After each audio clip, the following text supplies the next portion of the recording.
बैठ जाओ और ਅਸੀਂ ਅੱਜ ਦੇ ਵਚਨ ਦੇ ਵਿੱਚ ਜਾਵਾਂਗੇ।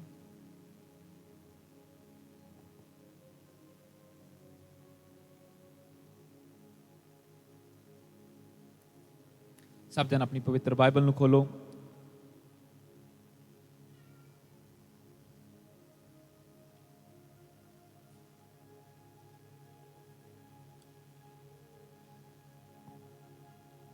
हालेलुया, सब ਦਾ ਵੈਲਕਮ ਹੈ। ਤਾਂ ਖੋਲਾਂਗੇ दूसरा इतिहास, सेकंड क्रॉनिकल्स चैप्टर 5 ਉਹਦਾ वर्स 6, 10, 12, 13। सेकंड क्रॉनिकल्स दूसरा इतिहास। आज काफी मेंबर मिसिंग है पर वचन बहुत इंपॉर्टेंट है। होपफुली ऑनलाइन सुन लेंगे सब। उसी वचन को असी कंटिन्यू करांगे जो last week, anointing the surpassing power, परमेश्वर की सामर्थ जो जिंदगियों को बदल दिया। तो सब ने ध्यान नाल अज दा वचन सुनना है। जो भी रेगुलर मैंबर्स या स्पैशली टीम मैंबर्स, चाहे तुसी ऑनलाइन हो या इत्थे हो। दूसरा इतिहास, सेकंड क्रॉनिकल्स चैप्टर 5 ਉਹਦਾ वर्स 6, 10, 12 और 13। मैं वचन ਨੂੰ ਪੜਾਂਗਾ अगर ਤੁਸੀਂ ਖੁੱਲ ਚੁੱਕੇ ਹੋ ਤਾਂ। होपफुली पिछला वचन ਤੁਹਾਨੂੰ याद होएगा कि मैं ਤੁਹਾਨੂੰ फाइट के बारे दसिया सी। मैंने आपको बताया था कि कैसे हम एक फाइट में, हर रोज हमें एक फाइट वाली लाइफ जीनी पड़ती है। हमारी सिचुएशन कहती है कि तुम्हारा कुछ ना बनेगा, तुम कामयाब नहीं हो सकते, पर परमेश्वर का वचन कहता है कि तुम चुने गए हो राजा होने के लिए, बड़े होने के लिए, जीतने के लिए तुम चुने गए हो। पर अनॉइंटिंग है जो आपको, एक परमेश्वर का अभिषेक, उसकी सामर्थ आपकी हेल्प करती है उस टारगेट को अचीव करने के लिए जो आपकी लाइफ के लिए परमेश्वर रखता है। क्योंकि हर एक की लाइफ के लिए परमेश्वर का प्लान है। वो वचन आपने सुना था कि God has a plan for you. परमेश्वर का हर एक की जिंदगी के लिए एक योजना है, एक प्लान है, और उसी के अकॉर्डिंग वो आपको बनाना चाहता है। पर उसके लिए बहुत जरूरी है कि आप उसके साथ कोऑपरेट करें। मेक श्योर करें कि आप पाप में ना गिरें, बुराइयों में ना गिरें, संसार में ज्यादा इन्वॉल्व ना हो। क्योंकि वचन कहता है जो संसार से प्रेम रखता है वो परमेश्वर से वैर रखता है।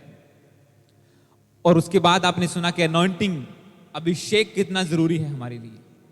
और आज उसी वचन को कंटिन्यू करेंगे पार्ट 2 में। अनॉइंटिंग, अ सरपासिंग पावर, अभिषेक, परमेश्वर की सामर्थ जो समझ के बाहर है। तो आइए मैं इस वचन को पढ़ूंगा आपके लिए। दूसरा इतिहास उसका 5 चैप्टर, उसकी 6 वर्स को पढ़ूंगा, फिर 10 को और 12 और 13 को। इसमें लिखा, तब राजा सुलेमान ने सब इजरायली मंडली के लोग जो उसके पास इकट्ठा हुए थे, उन्होंने संदूक के सामने इतने भेड़ बलि किए कि जिनकी गिनती के हिसाब बहुतायत के कारण नहीं हो सकता था। बहुत ज्यादा बलिदान किया उन्होंने, अपनी वेल्थ का, जो भी प्रॉपर्टी उनके पास थी, प्रभु के सामने समर्पित की उसको।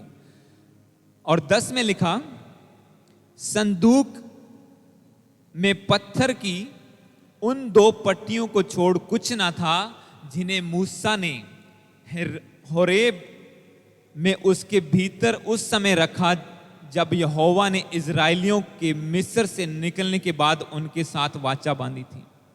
और मैं 12 और 13 को पढ़ूंगा। इसमें लिखा, और जितने लेवीय गायक थे, जितने सिंगर्स थे, वे सब के सब अर्थात पुत्रों भाइयों समेत असाप, हेमान, यदुतून सन के वस्त्र पहने, झांझ, सारंगियां, वीणाएं लिए हुए वेदी के पूर्व की ओर खड़े थे। और उनके साथ 120 याचक तुरियां बजा रहे थे, यानी कि साज बजा रहे थे। और जब तुरियां बजाने वाले और गाने वाले एक स्वर से यहोवा की स्तुति, परमेश्वर की महिमा और धन्यवाद करने लगे, और तुरियां, झांझ आदि वाद्यों को बजाते हुए यहोवा की यह स्तुति ऊंचे शब्द से करने लगे, वह भला है, उसकी करुणा सदा की है। तब यहोवा के भवन में बादल छा गया। इस वचन को मैं एक्सप्लेन करता हूं आपके साथ। इसमें लिखा है कि सबसे पहले उन्होंने क्या किया, मैं आपको बताना चाहता हूं। जो अनॉइंटिंग है, जो, क्योंकि बहुत से क्रिश्चियन इस चीज में कंफ्यूज हो जाते हैं कि अब उन्होंने बपतिस्मा ले लिया और अब उनके ऊपर किसी चीज का कोई अधिकार नहीं है, सारा कुछ अपने आप हो जाना, उन्होंने इतना लगता सब कुछ अपने आप होता जाएगा, अब हमें कोई हाथ हिलाने की जरूरत नहीं है, हम बैप्टाइज हो चुके हैं, यीशु पर विश्वास कर लिया है। बाइबल कहती है जो विश्वास करेगा शर्मिंदा ना होगा, ऐसे ऐसे ऐसे अलग वचन, हाँ वो सब वचन सच्चे हैं।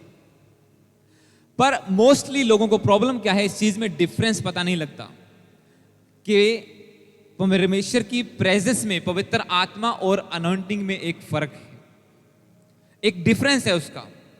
जब आप बैप्टाइज होते हैं, यीशु पर विश्वास करते हैं, पापों को छोड़ देते हैं, अपनी पापों को मान लेते हैं कि प्रभु मैंने जिंदगी में बहुत पाप किए, आज मुझे माफ कर, अपने लहू से धो के शुद्ध कर, और आज के बाद मैं गुनाह नहीं करूंगा, मैं तेरे साथ चलूंगा, मैं वायदा करता हूं मैं कभी फिर से पाप में नहीं जाऊंगा। और आप उसका इकरार करते हैं, बपतिस्मा लेते हैं लोगों के सामने पानी में, और वचन कहता है कि जैसे आप बैप्टाइज होते हैं, परमेश्वर आपको नया बना देता है, आपके पुराने पाप खत्म हो जाते हैं, आप नए जीवन में, आप मृत्यु से पार होकर जीवन में प्रवेश कर चुके होते हैं कि आप अभी आपने एक नया जीवन प्राप्त कर लिया, और अब आप मांस और लहू से, यानी कि सिर्फ शरीर से पैदा नहीं हुए, अब आप आत्मा से पैदा हो चुके हैं, और परमेश्वर का आत्मा आपके अंदर वास करना शुरू कर देता है।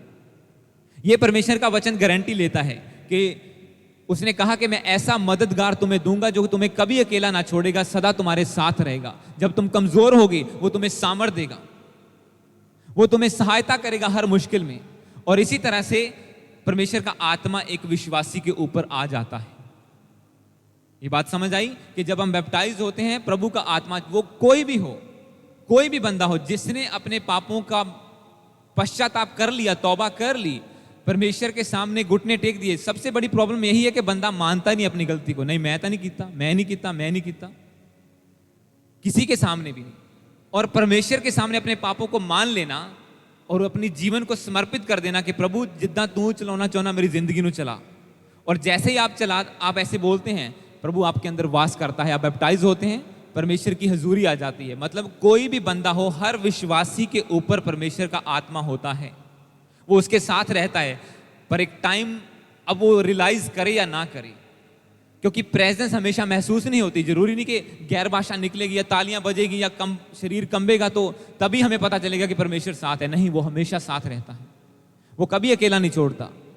पर इसके बाद परमेश्वर का प्लान शुरू होता है आपकी जिंदगी में। बहुत से लोग सोचते हैं अब प्रभु का प्लान खत्म हो गया, बस अब मैं बैप्टाइज हो चुका हूं, स्वर्ग में सीट पक्की हो गई है, बस अब मुझे कुछ करने की जरूरत नहीं है।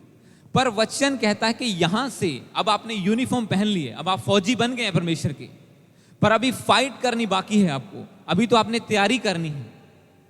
और उसके लिए क्या चाहिए? आपको आत्मिक वेपन चाहिए होते हैं। मैंने पिछले संडे आपको बताया था एक फाइट में एक बंदा कैसे वेपन्स को लेता है, फिर वो अनॉइंटेड कहलाता है। अब जो मस्सा है, जो अनॉइंटिंग है, वो परमेश्वर की प्रेजेंस के साथ तो आती है। जो सैल्वेशन है, मुक्ति है, वो फ्री में है, क्योंकि प्रभु ने उसका मूल्य ऑलरेडी चुका दिया है। बाइबल कहती है उसने सारी दुनिया के पापों को अपने ऊपर लेके सलीब के ऊपर, क्रूस के ऊपर अपनी जान दे दी, कब्र में चला गया और फिर से मुर्दों में से जी उठा, और उसने सब, अब जो कोई उस पर विश्वास करेगा वो उद्धार पाएगा, उससे पापों का लेखा नहीं लिया जाएगा। मतलब सैल्वेशन आपको फ्री में मिल गई। आपने गए, प्रार्थना की और प्रभु मुझे माफ कर, प्रभु ने कहा ठीक है, माफ किया, बपतिस्मा ले, अब तेरा नया जीवन शुरू हो चुका, आपको कुछ नहीं करना पड़ा। पर जो मस्सा है, जो अनॉइंटिंग है, उसका एक मूल्य है। सैल्वेशन फ्री है, अभिषेक का एक प्राइज है। जितना प्राइज आप पे करते जाएंगे उतना अभिषेक बढ़ता जाएगा आपके ऊपर। अनॉइंटिंग, अभिषेक, जो परमेश्वर दी सामर्थ्य जिन्हों कहने, जड़ी पावर आ, ओदा एक मूल्य है, उसकी एक प्राइज है। क्यों सब विश्वासी वो काम नहीं कर पाते जो अनॉइंटेड मैन ऑफ गॉड करते हैं? क्यों वो लोगों को हाथ रख के पवित्र आत्मा का बपतिस्मा नहीं दे पाते? क्यों वो बीमारों को हाथ रख के चंगा नहीं कर पाते? क्यों फर्क है? क्योंकि जिसने जितना मूल्य चुकाया उसके ऊपर उतना अभिषेक आ गया, उतनी अनॉइंटिंग उसके ऊपर आ गई। एक बंदा चाहे तो बैप्टाइज होके वही सारी उम्र उतनी वैसी जिंदगी गुजार सकता है विश्वासी की। ठीक है, प्रभु साथ है, अब मुझे कोई परवाह नहीं, मैं बस अपनी जिंदगी जीता जाऊंगा। और एक बंदा डिसीजन बना सकता है कि नहीं प्रभु, मैं तेरी असली सामर्थ को देखना चाहता हूं, मैं देखना चाहता हूं तू कैसे काम करता है, तेरी पावर कैसे काम करती है। और इस वचन में आप पढ़ रहे हैं, उसके लिए एक प्रोसीजर होता है अभिषेक आने के लिए। ये जो वचन मैंने 3 अभी आपके लिए 4 पढ़े हैं, इसमें वही प्रोसीजर बताया गया है।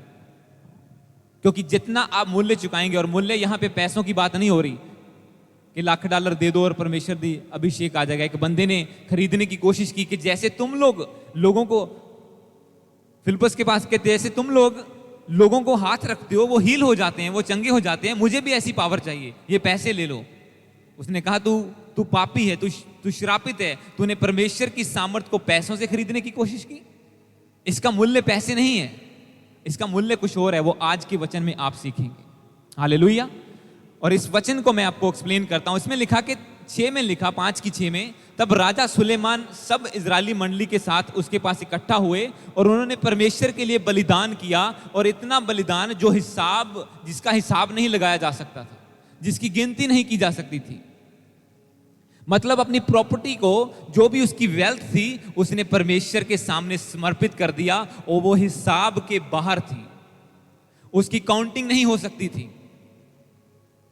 तो पहला पॉइंट क्या आता है कि आपका बोना, परमेश्वर के लिए बलिदान पहला कौन सा है, आपका प्राइस कौन सा है। पहला प्राइस जो आपको, मैं इसमें ज्यादा डिटेल में नहीं जाऊंगा क्योंकि आपको पूरा sermon मिल चुका है उसके ऊपर कि बोना क्या वैल्यू है बोने की जब आप बीज बोते हैं। तो पहला उसका प्राइस जो होता है कि आप परमेश्वर के राज्य के लिए जब सीड सो करते हैं, जैसे इसने बीज को बोया अपनी प्रॉपर्टी से, परमेश्वर के जिन्हों आम भाषा ਦੇ ਵਿੱਚ ਅਸੀਂ ਕਹਿੰਦੇ दान देना, पर परमेश्वर को कोई दान नहीं दे सकता।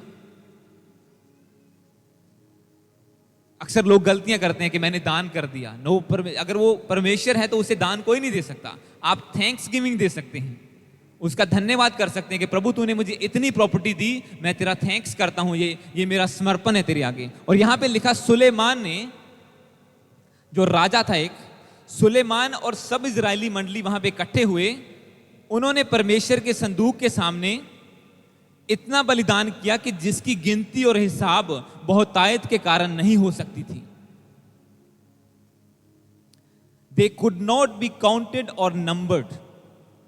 उसका हिसाब, उसकी गिनती के बाहर उन्होंने बलिदान किया। ये उसने पहला कदम लिया। और इससे आगे क्या लिखा है 10 में कि संदूक में पत्थर की 2 पट्टियों को छोड़ कुछ ना था, जिन्हें मूसा ने हरोब के भीतर की उस समय रखा था जब यहोवा ने इजरायलियों को मिस्र से निकालने के बाद उसके साथ वाचा बांधी थी, उससे वादा किया था। मतलब अब उसने बलिदान किसके लिए किया? क्या किसी मूर्ति के लिए, किसी पत्थर के लिए, किसी पेड़ के लिए, या किसी इंसान के लिए? एक इंसान बड़ा वो बन के बैठा हुआ है शास्त्री, और उसने उसके सामने बलिदान कर दिया कि लो साडे वालों भी आ तो डोनेशन। नहीं, परमेश्वर के वचन में लिखा कि जो चीज के सामने वो सैक्रिफाइस कर रहे थे, जिस चीज के सामने वो अपनी वेल्थ को चढ़ा रहे थे, अपनी वेल्थ को दे रहे थे, वहां पे सिर्फ परमेश्वर का वचन था। आज हम यहां पे किस लिए इकट्ठे होते हैं?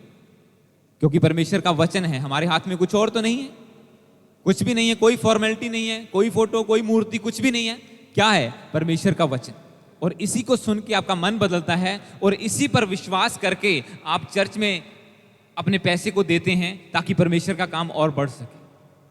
तो उसने अपने बीज को बोया। सेकेंडली, उसने परमेश्वर के वचन का आदर किया, ऑनर किया परमेश्वर के वर्ड का।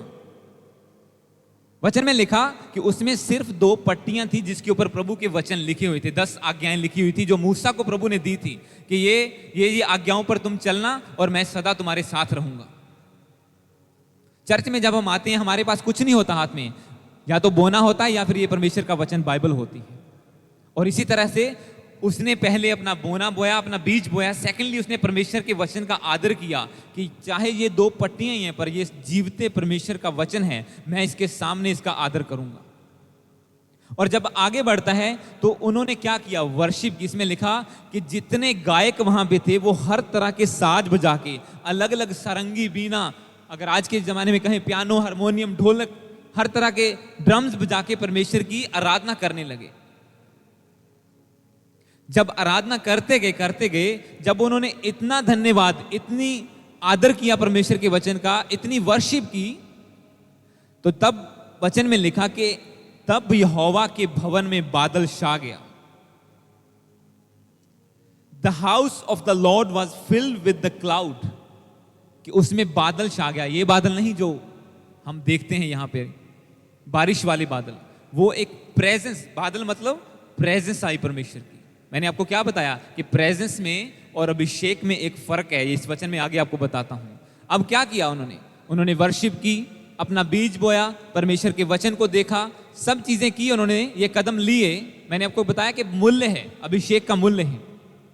अभी भी जब उन्होंने सब कुछ किया तो परमेश्वर की प्रेजेंस वहां पे आ गई, एक एटमॉस्फेयर चेंज हो गया। वहां पे जहां पे वो खड़े थे वहां पे उन्होंने फील किया कि परमेश्वर की प्रेजेंस यहां पर है।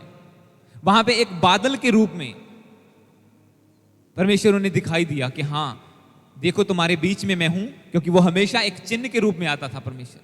कभी आग का खंभा बन के उनकी अगुवाई करता था, कभी रात को, कभी धूप में बादल बनता था, किसी तरीके से अलग अलग। और यहां पे क्या हुआ, जब उन्होंने वर्शिप की, बीज बोया, प्रभु के वचन पर विश्वास किया, उसका ऑनर किया, एक मूल्य चुकाते गए वो, क्योंकि ये छोटा मूल्य नहीं था।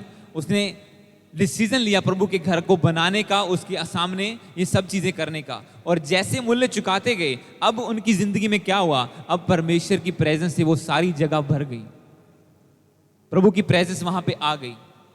अब मैं आपको एक वचन इसके आगे आऊंगा, इसी का अगला चैप्टर, और जो 6 चैप्टर है हम 7 को पढ़ेंगे, पर जो जितना 6 चैप्टर है, अब मैं आपको 7 की 1 और 2 को पढ़ेंगे और फिर 3 को बाद में मैं पढ़ूंगा। पहले 7, इसी का चैप्टर 7, दूसरा 2 क्रॉनिकल्स चैप्टर 6 वर्स 1 और 2, दूसरा इतिहास उसका चैप्टर 7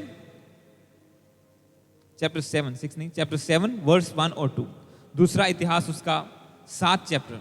सब जन खोलेंगे, इसी के 2 पेज आगे है।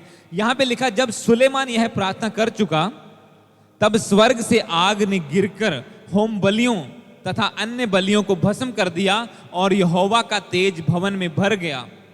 याजक यहोवा के भवन में प्रवेश ना कर सके, क्योंकि यहोवा का तेज यहोवा के भवन में भर गया था। अब यहां पे लिखा, जब सुलेमान यह प्रार्थना कर चुका। 6 चैप्टर है, जो 42 वर्सेस हैं उसकी, वो सारी उसकी प्रार्थना है।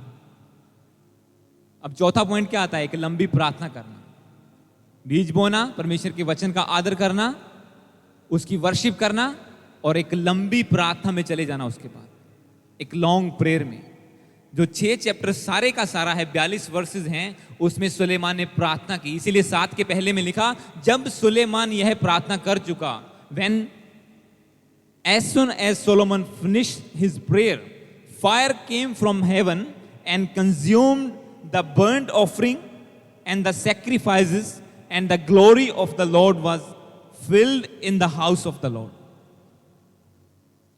जब सुलेमान ने सारे कदम लिए, एक प्राइज पे करता गया, एक के बाद एक, एक के बाद एक, एक के बाद एक, और फिर लंबी प्रार्थना में गया। जब उसने प्रार्थना कर चुका तो वचन में लिखा है कि तब परमेश्वर की फायर उतरी और जो भी उनकी चीजें थी उसको कंज्यूम कर लिया। तो फायर क्या है, ये अनॉइंटिंग है। प्रेजेंस के बाद क्या आती है, फायर आती है, उसका अभिषेक आता है, उसकी पावर आती है। और जैसे ही सुलेमान ने सारे स्टेप बाय स्टेप आगे बढ़ता गया, प्रेजेंस आई, उसने ऑनर किया और वर्शिप करने लगा। जब प्रेजेंस आती है, आप एक लंबी, ये वचन आपको ये बताता है। कई लोग बोलते हैं हमें लंबी प्रार्थना नहीं कर पाते। यहां पे देखो, उसने पहले वर्शिप की, वचन का आदर किया, बीज बोया, और फिर प्रेजेंस आई परमेश्वर की, और प्रेजेंस के बाद वो एक लंबी प्रार्थना में जा पाया। आप सीधे जाके बैठ जाते हैं और बोलते हैं मुझसे प्रार्थना नहीं होती, 5 मिनट वेट किया, 2 मिनट किया, कुछ नहीं हुआ। पर जैसे आप वर्शिप करते हैं, मन में बोने का ठानते हैं, चाहे वो संडे बोना होता है, पर आप एक विश्वास के साथ रखते हैं कि नहीं प्रभु, क्योंकि मैंने इसका रिजल्ट देखा परसों रात को ही। और जैसे ही उसने बलिदान किया, सब कुछ किया, परमेश्वर की प्रेजेंस आ गई भी उसके ऊपर, और जैसे प्रेजेंस आई, उसने घुटने टेके और लंबी प्रार्थना करने लगा। ये पूरा चैप्टर 42 वर्ष, वो पूरा उसने प्रार्थना एक के बाद ये, यहोवा तू परमेश्वर है, तू भला है, तू सब कुछ है, तू मनुष्यों के पापों को क्षमा करता है, सब चीजें उसने बोली, परमेश्वर की महिमा की, प्रार्थना करता गया। और वचन कहता है जब सुलेमान प्रार्थना कर चुका, तब फायर आई वहां के ऊपर, तब मस्सा, तब अनॉइंटिंग आई, और उसने कंज्यूम कर लिया, उसने ले लिया जो भी वो बलिदान कर रहे थे। क्योंकि ये इंपॉर्टेंट है कि परमेश्वर आपके दिए हुए, आपके चढ़ाए हुए बलिदानों को एक्सेप्ट करे। क्योंकि वचन जब आप साम्स पढ़ते हैं, भजन संहिता पढ़ते हैं, उसमें लिखा, दाऊद कहता है मैंने परमेश्वर से प्रार्थना की और उसने मेरी प्रार्थना को सुन के मुझे डिलीवर किया। वो कहता है मेरे दुश्मनों ने भी प्रार्थना की पर उनकी प्रार्थना सुनी नहीं गई, क्योंकि उनके दिल में करप्शन थी, वो पाप में थे। मतलब प्रार्थना दोनों ने की, बलिदान दोनों ने चढ़ाए, एक का एक्सेप्ट हुआ, एक का नहीं हुआ। और ऐसा ही बाइबल जेनेसिस में हुआ, हाबिल और केन ने बलिदान चढ़ाए, प्रभु के सामने ऑफरिंग लेके गए, एक का एक्सेप्ट हुआ, दूसरे का नहीं हुआ। क्यों? जब दिल में पाप रख के आप परमेश्वर के को कुछ देना चाहेंगे, उसके सामने जाएंगे, तो उसका रिजल्ट नहीं आएगा, फिर लोग निराश हो जाते हैं। अगर हस्बैंड वाइफ झगड़ा करके बोलेंगे चलो प्रार्थना करो, एक तू ऐसे रूम में बैठ जा, मैं उससे बैठ जानी है, तब वो एक्सेप्टेबल नहीं है परमेश्वर के सामने। फिर बोलेंगे रिजल्ट नहीं आया, वो नहीं आएगा रिजल्ट। आप किसी का हक मार के और आप बोलोगे कि मैं चर्च दे विच $5000 चढ़ाना, तो वो कभी भी एक्सेप्टेबल नहीं है परमेश्वर के सामने, वो नहीं एक्सेप्ट करता। इसलिए चर्चेज में भी हम वो फंडिंग, वो ऑफरिंग नहीं लेते जो मशीनों से आती है, जो लोग अपना लॉस करते हैं। जहां विनिंग और लॉस है वो नहीं है परमेश्वर के सामने, वो एक्सेप्टेबल नहीं है प्रभु के आगे। इसीलिए यहां पे हुआ कि जब उन्होंने दिल से वर्शिप की, सब कुछ एक नंबर में किया, तो तब परमेश्वर ने उनका सारा कुछ एक्सेप्ट कर लिया। Fire consume the sacrifice they made. और जैसे उन्होंने परमेश्वर की सामर्थ जैसे वो कंज्यूम हुई, अब लिखो, जब सुलेमान प्रार्थना कर चुका तब स्वर्ग से आग ने गिरकर होम बलियों और बलियों को भस्म कर दिया, और तब यहोवा की फायर, उसका तेज सारे भवन में भर गया। तब परमेश्वर का, उसकी प्रेजेंस के ऊपर क्या आई? उसकी फायर आई। और उसका रिजल्ट क्या है आप देखो 2 में, और परमेश्वर के भवन में, और याचक यहोवा के परमेश्वर के भवन में प्रवेश ना कर सके। इंग्लिश में लिखा है, and the priest could not enter the house of the Lord because the glory of the Lord filled the Lord's house. अब ये यहां पे बहुत बड़ी रेवलेशन है। अक्सर लोग सोचते हैं कि पुराने पास्टर जितना लंबा, जितने पुराने हैं, कोई 20 साल से, 30 साल से, 40 साल से, उनसे प्रार्थना कराएंगे तो ऐसे ऐसे हो जाएगा, हमारा रिजल्ट आ जाएगा। और अक्सर जब यंग लोगों को देखते हैं तो वो कहते हैं नहीं, ये कल के बच्चे हैं, इन्हें क्या पता कैसे सेवा करनी है। यहां पे लिखा कि सुलेमान ने प्रार्थना की, उसने परफेक्टली सब कुछ परमेश्वर के सामने किया, और इतना अभिषेक आ गया, इतनी फायर आ गई कि जो रियल में परमेश्वर की सेवा करने वाले याचक थे वो भी अंदर नहीं जा सके। एक यंग बंदे के ऊपर इतनी अनॉइंटिंग थी कि जो पुराने थे सेवा करने वाले याचक लोग थे, क्योंकि वो उसके पिता के समय के थे, वो दाऊद के टाइम के थे, वो सेवा करते थे लगातार। पर इस टाइम उसने डिसीजन लिया, उसने कहा ठीक है, मैं प्रभु के सामने प्रार्थना करूंगा, मैं दिल से करूंगा, मैं वर्शिप करूंगा, मैं बलिदान करूंगा, अपनी वेल्थ को दूंगा, सब कुछ जैसे उसने किया। तो जो लोग याचक एक्सपीरियंस नहीं कर सके वो सुलेमान ने एक्सपीरियंस किया। जो फायर, जो मस्सा उनके ऊपर नहीं था, वो यंग होने के बावजूद सुलेमान के ऊपर आ गया। मतलब उसकी चीजें एक्सेप्ट हुई परमेश्वर के सामने, और जैसे एक्सेप्ट हुई उसका रिजल्ट उसने वहीं पे देखा। हालेलुया। जैसे रात लोगों ने रिजल्ट देखा, कल रात की प्रार्थना जिन्होंने मिस की, गॉड ब्लेस यू, आपको वीडियो दिखाएंगे बाद में। इसीलिए कल मुझे परमेश्वर ने रात को, जब मैं परसों रात को प्रार्थना कर रहा था फुल नाइट में, तो परमेश्वर ने सब चीजें दिखाई कि कैसे होने वाला है कल आपके पास, और उसने दिखाया कि कैसे सारे काम होंगे। और फिर जैसे ही उसने, परमेश्वर के ने मुझे बताया कि तुम्हें रिकॉर्डिंग करनी होगी इन चीज़ों की, और जैसे हमने रिकॉर्ड किया सब कुछ, आज वो रिकॉर्डेड है हमारे पास। हालेलुया। तो कल आपने वो चीज़ें मिस की, पर डोंट वरी, परमेश्वर दोबारा मौका लेके आएगा। तो इस वचन को मैं कंटिन्यू करता हूं। यहां पे लिखा कि जैसे उसकी फायर आई, सारा भवन जो सारी प्रेजेंस से, परमेश्वर की प्रेजेंस से भरा, उसके बाद फायर आई। और जैसे 3 में आप पढ़ते हैं, 3 में लिखा, जब आग गिरी और यहोवा का तेज भवन पर छा गया, तब सब इजरायली देखते रहे और फर्श पर झुककर अपना मुंह भूमि की ओर किए हुए दंडवत किया, और यों कहकर यहोवा का धन्यवाद किया, वह भला है, उसकी करुणा सदा की है। अब यहां पे सबसे बड़ा रिजल्ट क्या आया, क्योंकि अक्सर हम बोलते हैं कि हमारे घर वाले बदल जाएं, हमारा देश बदल जाए, हमारे लोग बदल जाएं। जब अनॉइंटिंग हमारे ऊपर नहीं है, कोई भी नहीं बदलेगा, कोई रिजल्ट नहीं आएगा। वो तो परमेश्वर खुद उसके ऊपर दया कर दे, किसी के ऊपर तो कर दे, पर अगर उसने आपको यूज करके लोगों को बदलना है तो वो वेट करेगा कि आप मस्सा को प्राप्त करें। वो वेट करेगा कि आपका लेवल वो हो अनॉइंटिंग में जहां पे आपको वो देखना चाहता है। वो चीजों को यूज करेगा, आपके आसपास की सिचुएशन को नहीं बदलेगा। वो नहीं बदलेगा, वो उसे स्टेबल रखेगा वहां पर जब तक आप डिसीजन ना बनाएं परमेश्वर के सामने अपने टाइट को बोने का, परमेश्वर के वचन को पढ़ने का और उसकी वर्शिप करने का और एक लंबी प्रार्थना करने का।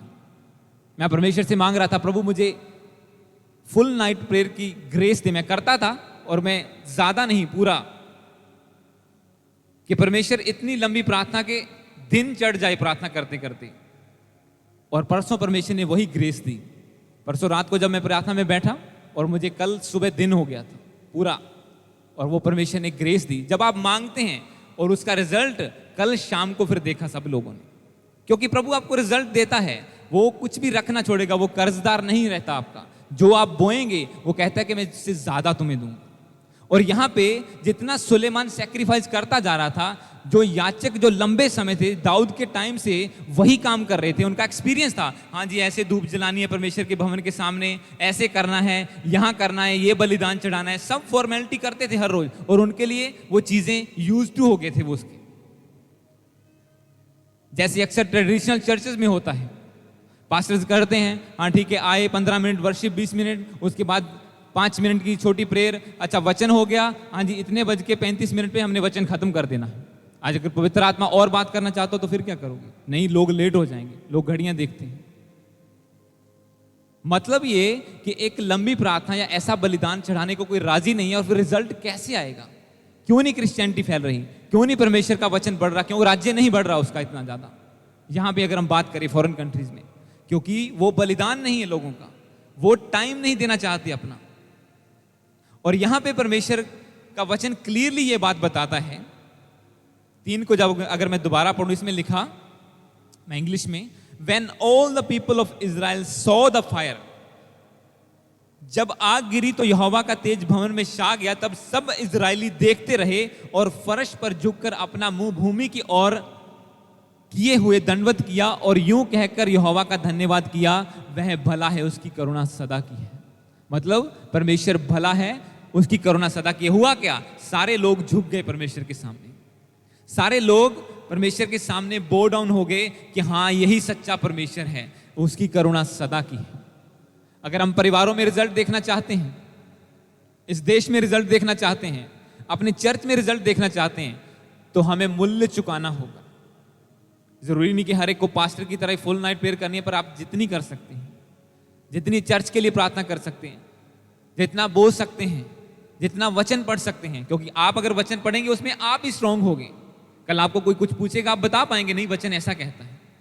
पर अगर आप आए बस जो करे पास्टरी करे, पास्टरी फूक मारे सब कुछ हो, तो फिर वो वैसा ही रहेगा आपकी जिंदगी में सब कुछ। पर अगर आप एक डिसीजन बनाएं कि नहीं मुझे अपना पार्ट प्ले करना है, मुझे भी मसा चाहिए, ठीक है वो पुलपिट वाला नहीं, पर मुझे अपनी जिंदगी को बिताने वाला मसा तो चाहिए। मेरे जो छोटे मसले हैं पारिवारिक, उन्हें हल करने का अभिषेक तो मैं प्राप्त करूं, इतना तो करूं कि मैं अपने मसले हल कर पाऊं। चलो वो बात अलग है, परमेश्वर एक बंदे को अनॉइंट करता है कि वो दूसरों के लिए भी सैक्रिफाइस करे, दूसरों के लिए भी प्रार्थना करे, दूसरों पर भी ले हैंड करे और उनके डिलीवरेंस हो, उन्हें छुटकारा मिले।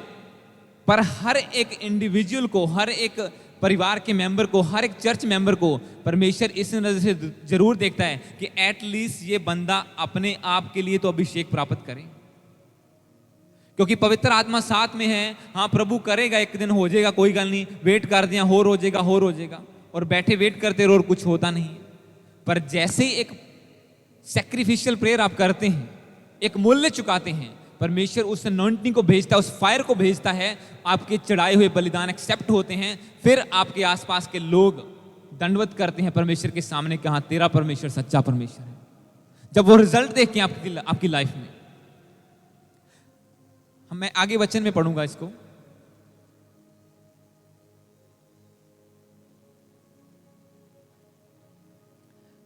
एक रोमियो उसका 12 में जाएंगे हम। ताकि मैं इसको टाइम पे फिनिश करूं।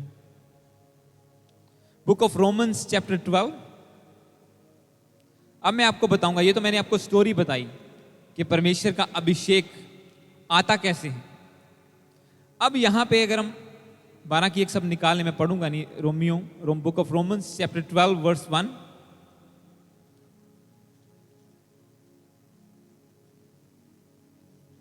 रोमियो 12 की 1।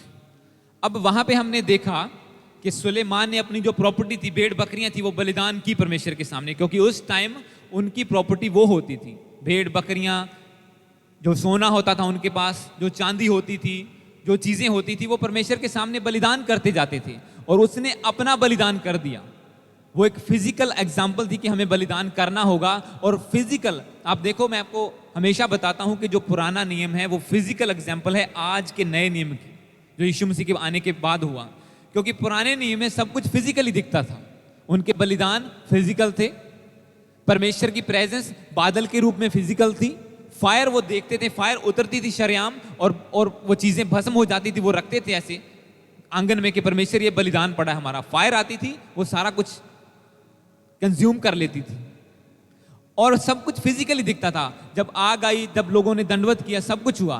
पर आज परमेश्वर इनविजिबल रूप में सब कुछ करता है। इसीलिए वो हमें भी कहता है कि तुम्हारी प्रार्थनाएं, तुम्हारे बलिदान गुप्त रहें, क्योंकि प्रेजेंस उसकी गुप्त है, काम उसके गुप्त हैं, पर उनका रिजल्ट जरूर दिखता है आपको। यहां पे परमेश्वर के वचन को हम पढ़ेंगे, रोमियो 12 उसकी 1 को। अगर आज के समय में हम कौन से बलिदान चढ़ाएं, प्रभु क्या कहता है।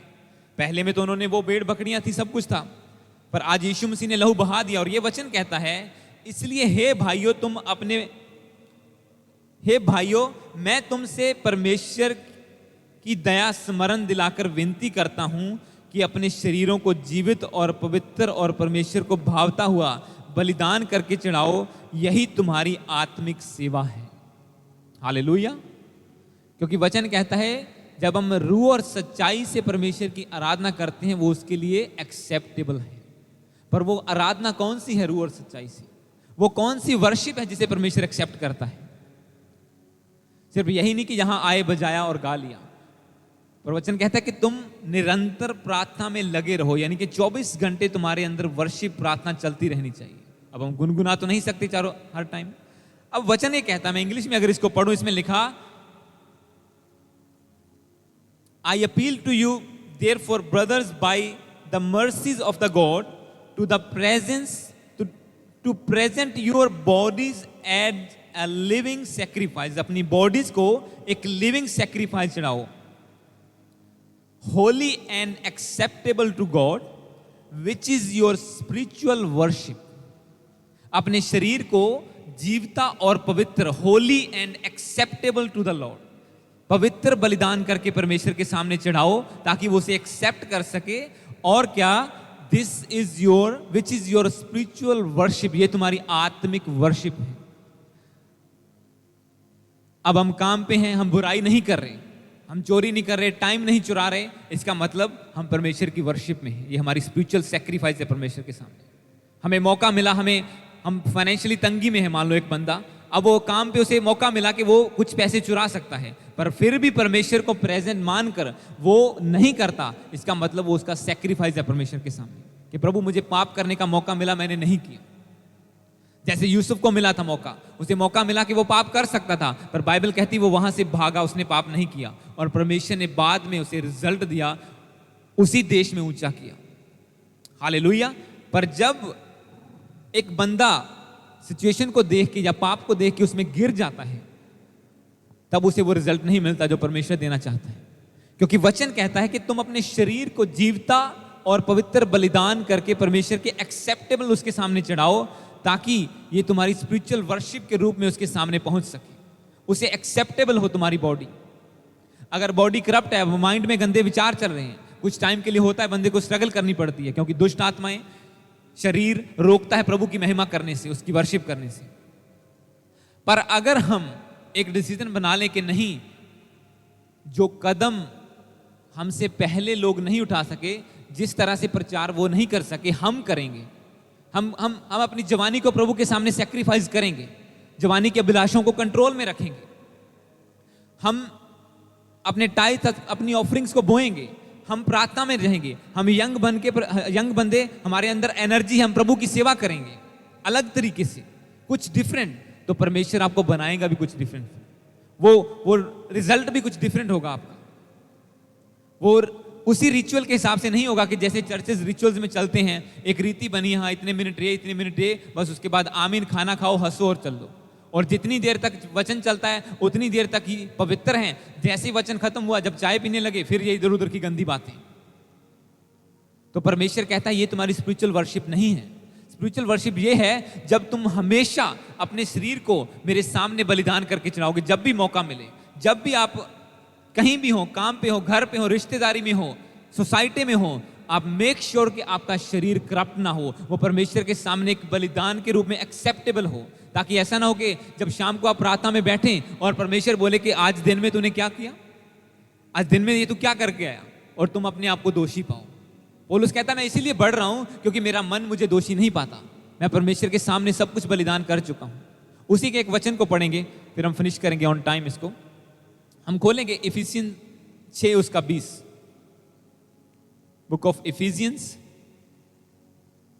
Chapter 6 verse 20।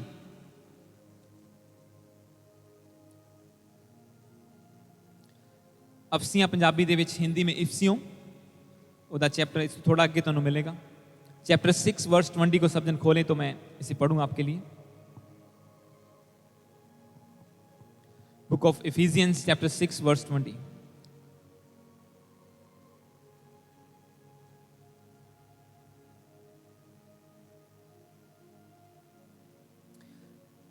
अफसियां 6:20 में लिखा है, जिसके लिए मैं जंजीर में जकड़ा हुआ राजदूत हूं। मैं एक ही लाइन को पढ़ूंगा, 20 की मैं इंग्लिश में पढ़ूंगा। इसमें लिखा, for which I am N ambassador in chains. जब मैं थर्सडे को लंच कर रहा था तो एकदम से परमेश्वर की आत्मा ने मुझसे बात की, और मेरी रोटी हाथ में थी और मैं खा रहा था, और एकदम से प्रभु ने सिर्फ इतना वर्ड दिया, एम्बेसडर इन चेन्स, जंजीरों में जकड़ा हुआ परमेश्वर का राजदूत। और मैंने झट से उसे खाना रखा और उसे लिखा, क्योंकि बहुत जल्दी आपको इस क्लेवर बनना पड़ता है, बहुत जल्दी, नहीं तो शैतान उस वचन को चुरा लेता है। मेरे साथ पहले बहुत बार ऐसा हुआ, परमेश्वर ने वचन दिया, मैं ठीक है बाद में लिख लूंगा, पर क्या हुआ, वो वचन बाद में भूल गए। फिर परमेश्वर से प्रार्थना करो, प्रभु मुझे याद दिला। अब मैं एक सेकंड भी नहीं लगाता, तब की तब नोट कर लेता हूँ। कई बार अगर मैं सुबह ब्रश भी कर रहा होता हूँ तो उसी टाइम कई बार परमेश्वर का आत्मा कोई वर्ड देता है, और उसी टाइम नोट करो उसको। और जैसे परमेश्वर ने वचन दिया मैंने लिखा, और उसी से आज का वचन ये मुझे मिला है, पर इसको मैं लास्ट में रखा। मैंने इसमें लिखा, पौलुस कहता है कि मैं एक जंजीरों में जकड़ा हुआ राजदूत हूं। अब यहां पे 2 बातें हैं। नंबर 1 फिजिकल, वो जेल में बंद था, उसकी सिचुएशन ऐसी थी, उसे जंजीरें लगाई गई थी, वो जेल में बंद था। पर वो साथ में ये कहता है कि I am N ambassador in chains. Ambassador होता है जो किसी कंपनी को रिप्रेजेंट करता है। मान लो BMW की गाड़ी है, तो वो एक बंदा, एक सेलिब्रिटी को लेंगे जो उसकी गाड़ी को एज ए एम्बेसडर प्रमोट करेगा, उसकी एड बनाएगा, उसको एडवर्टाइज करेगा। इसी तरह से अलग अलग चीजों के एम्बेसडर्स होते हैं, अलग अलग कंपनीज के होते हैं। पर एक शर्त होती है कि एक जो एम्बेसडर होता है वो सेम चीज की एड दूसरी कंपनी की नहीं कर सकता। मान लो एक कोलगेट की ऐड कर रहा है बंदा, तो वो सेम टूथपेस्ट किसी दूसरी कंपनी की ऐड नहीं कर सकता। वो चेन्स में बंद होता है, वो चेन में होता है, वो भाग नहीं सकता। उसका कॉन्ट्रैक्ट साइन होता है कि मेक श्योर तुम सेम चीज की एडवर्टाइज, ऐसा ना हो कि इधर से भी पैसे लो उधर से भी लो और चीजें उसकी ज्यादा बिके, तुम पैसे हमसे ज्यादा लो। मतलब वो एक एम्बेसडर इन चेन्स होता है। इसीलिए पौलुस कहता है कि मैं भी एक एम्बेसडर हूं, परमेश्वर का राजदूत हूं, मैं चेन में बंद हूं। अब वो चेन्स कौन सी है? अगर मैं स्पिरिचुअली बात करूं तो एक क्रिश्चियन बंदे की लाइफ में, एक बंदा जब प्रभु में आगे बढ़ना चाहता है, यही बेस्ट तरीका है, क्योंकि मेरी लाइफ भी ऐसे बढ़ी है। ये बेस्ट तरीका है आगे बढ़ने का परमेश्वर में। जब आपको कोई भी चीज रोकना चाहे प्रभु में बढ़ने से, या उधर खींचना चाहे, मान लो आपको पाप खींचना चाहे, तो आपको एक चेन लगानी होती है कि आप प्रभु के राज्य में उसके साथ बंधे रहें। अगर पैसे का लालच आपको आ रहा है तो आपका बोना एक बार बड़ा बो दो, एक बड़ा बीज बो दो, फिर आपको याद आएगा नहीं यार जो मैंने बोया था, अगर मैं प्रभु से मुकर गया तो मेरा बोया वेस्ट जाएगा। मैंने ऐसे किया, जब मैंने आपको टेस्टिमनी दी, मैंने गाड़ी बेच के जितने थाउजेंड्स थे सारे बो दिए। वो इसलिए था कि मैंने एक चेन बांध ली कि नहीं यार अगर मैं प्रभु की सेवा से हट गया तो ये तो वेस्ट हो गया, जो जितने $1000 भी था वो तो सारा वेस्ट चला गया। मतलब एक चेन मैंने बांध ली अपने को प्रभु के साथ। दूसरी बात, अगर हमारा शरीर पाप करना चाहता है, बार बार अभिलाषा जागती है, तो हम एक फास्टिंग की चेन बांध सकते हैं। हम फास्टिंग में जा सकते हैं, हफ्ता 2 हफ्ते 40 दिन जितनी कर सकते हो फास्टिंग करो, तो आपकी वो अभिलाषा खत्म हो जाएगी और आपकी एक चेन बन जाएगी परमेश्वर के साथ। फिर आपको याद आएगा जब आप दोबारा पाप करना चाहोगे, यार मैंने 40 दिन फास्टिंग की थी, क्या फायदा हुआ भूखे मरंदा, अगर मैं दोबारा पाप च गिर गया वो सारा वेस्ट हो जाना है। इस तरह से वो कहता है कि I am N ambassador in chains, आप प्रभु के राजदूत हैं, उसको रिप्रेजेंट करने वाले हैं और आप चेन्स में बंधे हुए हैं। आप उस बाउंड्री को नहीं क्रॉस कर सकते जो परमेश्वर ने आपके लिए ठहराई है। तो अगर क्रॉस करने की आपके अंदर अभिलाषा जागती है तो आप ऐसे चेन्स लगा सकते हैं अपने आप को। यही बात वो पौलुस कहता है कि मैं परमेश्वर का एम्बेसडर हूं, मैं उसकी सेवा करता हूं, मैं उसको रिप्रेजेंट करता हूं। प्रभु ने मुझे हीलिंग का मसा दिया, लोग हील होते हैं, सब कुछ होते हैं, और मैं चेन्स में बंधा हुआ हूं। हालेलुया। क्योंकि जब आप ये सैक्रिफाइस करते हैं, क्योंकि क्यों परमेश्वर मूल्य रखता है? परमेश्वर मूल्य रखता है मसा का, अनॉइंटिंग का। सैल्वेशन फ्री दे देता है, उसके बाद जितना जितना बलिदान आता जाएगा, अभिषेक बढ़ता जाएगा।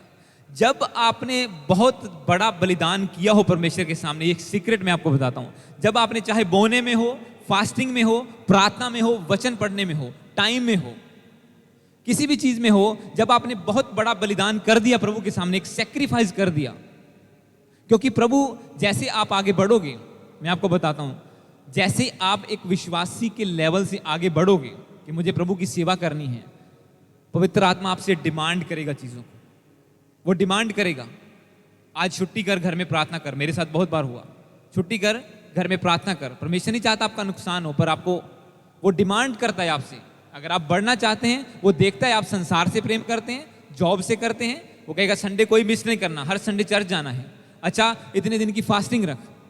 जब पहला लॉकडाउन हुआ तो मैंने सोचा घर में अच्छी मिठाइयाँ बना के खाएंगे, ये करेंगे, वो करेंगे, पर परमेश्वर की आत्मा ने बोला फास्टिंग कर। मैंने इग्नोर किया, 1 दिन, 2 दिन, 3 दिन, 4 दिन, फिर परमेश्वर ने फोर्स किया, और जब फोर्स किया प्रभु की आत्मा ने, मैं फास्टिंग करने के लिए मजबूर हो गया। वो पहली बार मेरी 40 दिन की फास्टिंग थी, और उसका रिजल्ट ये आया कि ये मिनिस्ट्री शुरू हुई उसके बाद। क्योंकि परमेश्वर का आत्मा डिमांड, जितना बड़ा, मैंने आपको पिछली बार क्या बताया, जितनी बड़ी कॉलिंग है परमेश्वर की आपके ऊपर, उतना बड़ा आपको मसा चाहिए, और उतने बड़े मसा के लिए आपको उतनी बड़ी फाइट भी करनी पड़ेगी। वो आपकी बॉडी से हो, संसार से हो, अभिलाषाओं से हो, किसी चीज से हो, आपको उतनी बड़ी फाइट करनी पड़ेगी। बहुत से लोग जल्दी उठना नहीं पसंद करते सुबह, पर प्रभु का आत्मा आपको उठाएगा, वो कहेगा उठ प्रार्थना कर, रात को बोलेगा प्रार्थना कर। वो हो सकता है वो आपको बोले हाँ आज यहीं प्रेयर रूम में सो जा, आज यहीं पे बैठ, यहीं पे लेट जा, चाहे आपका 5000 का बेड हो अच्छा सॉफ्ट वाला, वो बोलेगा आज यहीं नीचे लेट मेरे पास, मैं पूरी रात मेरे साथ बैठ। अगर नींद भी आती है तो यहां पे सो, सुबह उठ फिर जल्दी प्रार्थना कर। परमेश्वर डिमांड करेगा आपसे चीजों को, और जब आप डिमांड को पूरा करेंगे, आपको राइट मिलता है डिमांड करने का परमेश्वर से। मैं आपको बताऊं वचन से, एलिया ने कहा जिस परमेश्वर के सामने मैं उपस्थित रहता हूं, मेरे कहे बिना ना तो ओस पड़ेगी ना बारिश आएगी। मतलब उसने वचन बोल दिया, परमेश्वर से डिमांड कर दी कि अगले 3.5 साल बाद, 3.5 साल तुझे बारिश बंद करने के रखनी पड़ेगी, क्योंकि मैंने बोल दिया है परमेश्वर। उसने ये नहीं बोला प्रभु कहता है, मैं प्रोफेसी करता हूं ऐसा होने वाला है। कहता है जिस परमेश्वर के सामने उपस्थित रहता हूं, उसके जीवन की शपथ, मेरे कहे बिना ना तो बारिश पड़ेगी ना ओस पड़ेगी। उसने डिमांड की परमेश्वर से कि मैं देख तेरे आज्ञाओं पर चलता हूं, मैं तेरे सामने उपस्थित रहता हूं, अब मेरे वचन को पूरा कर परमेश्वर। और उसने पूरा भी किया। जो हिजकिया था राजा, उसे यशायाह उसके पास आया, यशायाह, वो कहता है कि अपना सब कुछ समेट ले, तेरी मौत आ चुकी है, परमेश्वर ने तेरा टाइम खत्म कर दिया धरती के ऊपर, सब अपनी प्रॉपर्टी का जो बांट दे, बच्चों में बांटनी है, जो करना है कर ले। वो गया, उसने घुटनों पर गया, उसने डिमांड की, परमेश्वर मैं अभी नहीं मरना चाहता हूं, मेरी उम्र को बढ़ा।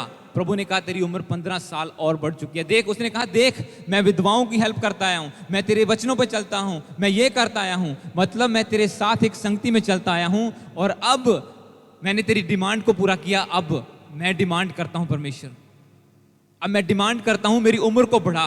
और उसकी लाइफ एक्सटेंड हुई 15 साल तक। हालेलुया। क्योंकि परमेश्वर डिमांड करेगा, उसका आत्मा जैसी उसकी डिमांड को पूरा करेगी। अगर आप नए नियम में देखो तो जब चेलों को पकड़ा गया, उन्हें पीटा गया, उन्हें जेल में डाल दिया गया, तो वो फिर से छूट के बाहर आए। वचन में लिखा वो फिर से इकट्ठे होकर प्रार्थना करने लगे। और उन्होंने क्या किया?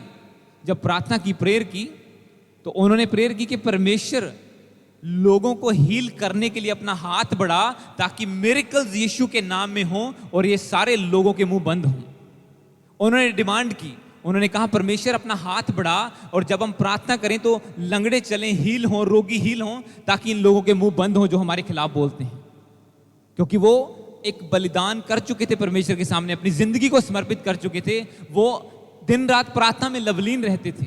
वचन में लिखा जब यीशु मसीह उठा लिए गए तो सब लोग प्रार्थना में लवलीन रहने लगे, उसकी प्रेजेंस में रहने लगे। और जब टाइम आया, उन्होंने प्रभु की डिमांड को पूरा किया। प्रभु ने कहा यरूशलेम को नहीं छोड़ना जब तक तुम पर पवित्र आत्मा ना आए, जब तक मैं ना बोलूं। और वो खतरा होने के बावजूद भी यरूशलेम में रहे और वहीं पे प्रार्थना करते रहे। और एक दिन फायर आई उनके ऊपर भी, मस्सा आया, और उन्होंने जाके प्रचार करना शुरू कर दिया। लोगों ने विरोध किया, उन्होंने प्रार्थना की परमेश्वर हमें और भी पावर दे, देख और भी हीलिंग पावर दे, हमें अपना हाथ बढ़ा और लोगों को हील कर, ताकि ये लोग जो हमारे सामने शोर मचाते हैं इनके मुंह बंद हों। डिमांड जब आप प्रभु के सामने करते हैं, आप वचन को क्लेम तो करते हैं कि प्रभु तेरे वचन में ऐसा लिखा है, हमें जो ऐसा चाहिए, पर प्रभु कहते हैं जब मैंने ये वचन तेरे सामने लेके आया था तूने ये पूरा क्यों नहीं किया? जब मैंने ये वचन तेरे सामने बाइबल पढ़ते आया था तो वो तो तुझे नजर नहीं आया। जो तेरी ब्लेसिंग का वचन है वो तुझे बंद आंखों से भी दिख जाता है, ऐसा क्यों है? क्योंकि परमेश्वर डिमांड करेगा आपसे, और फिर आप डिमांड कर सकते हैं मौके पर। हालेलुया। क्योंकि कल रात इसीलिए हम प्रार्थना में गए थे, इसीलिए मैंने आपको बोला कि जैसे जैसे प्रभु ने इंस्ट्रक्शंस दी, आपने वीडियोस रिकॉर्ड करनी है, सब कुछ करना है। हमारा लाइव नहीं था, पर फिर भी ऐसे ही कैमरा लगा था, रिकॉर्डिंग सब कुछ की गई।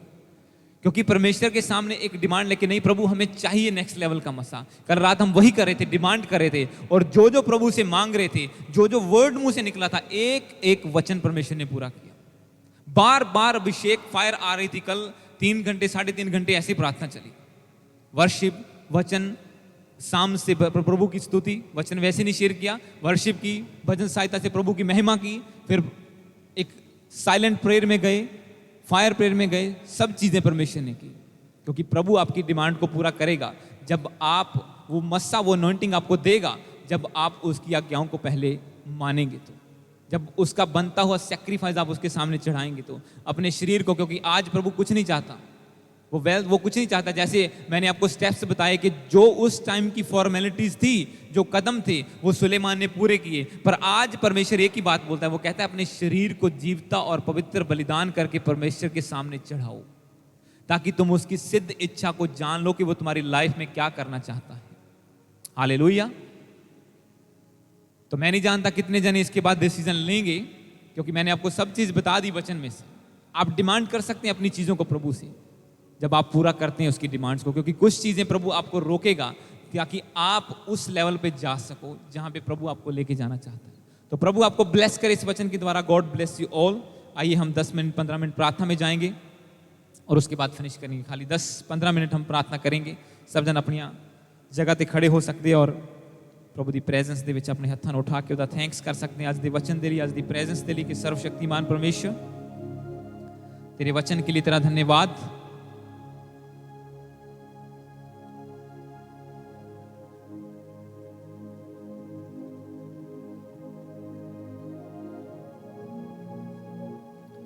Thank you Lord Jesus. प्रभु का धन्यवाद करो सब जन आज के वचन के लिए कि परमेश्वर तेरे वचन के द्वारा तू साडे नाल गल कीती, तेरा थैंक्स करते हैं पिता परमेश्वर।